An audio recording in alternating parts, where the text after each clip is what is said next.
Welcome back to Primetime News. And a special welcome once again to our viewers on TVJ International in the Cayman Islands and online at onespotmedia.com. Our first evening, we begin with news that a crisis is unfolding in Jamaica and other parts of the world as the United States has paused funding to several government and non-government programs. Now, some programs are now in limbo as the Donald Trump administration has temporarily closed the United States Agency for International Development, USAID.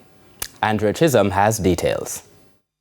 Elon Musk, the world's richest man and ardent supporter of U.S. President Donald Trump, is now a special government employee, hell-bent on carrying out his mandate as head of the U.S. Department of Government Efficiency. What we have here is not an apple with a worm in it, but we have actually just a ball of worms. If you've got an apple and it's got a worm in it, maybe you can take the worm out. But if you've got actually just a ball of worms, it's hopeless.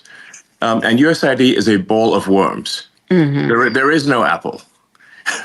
And when there is no apple, you've just got to basically get rid of the whole thing.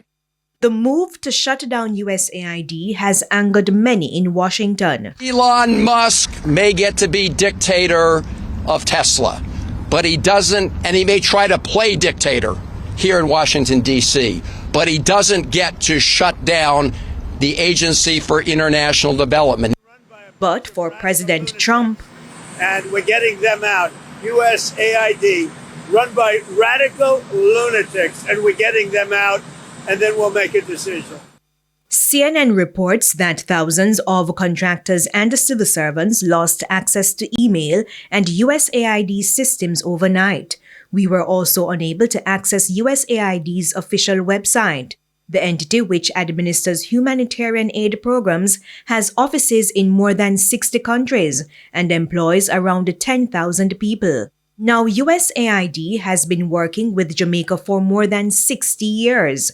In August 2023, Jamaican ambassador to the United States Audrey Marks stated that USAID project support to Jamaica was $123.4 million for the 2013 to 2020 period. It dropped to $60 million for the 2020 to 2025 period. In September 2024, the 5-year USAID Youth Empower program was launched. USAID pledged to provide $3 million in initial funding to assist about 5,000 young people. $9.9 million was also allocated in April 2024 for USAID to help support victims of interpersonal and collective violence. TVJ News understands that some civil society groups are also in limbo. Among them, Eva for Life, Jamaica AIDS Support for Life, Rise Life Management, and Jamaica Network of Seropositives. When our newsroom made contact, the groups indicated that they have been placed under gag orders since the Trump administration's announcement of the foreign aid pause.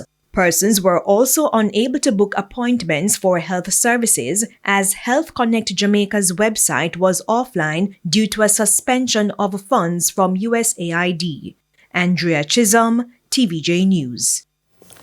Imagine hearing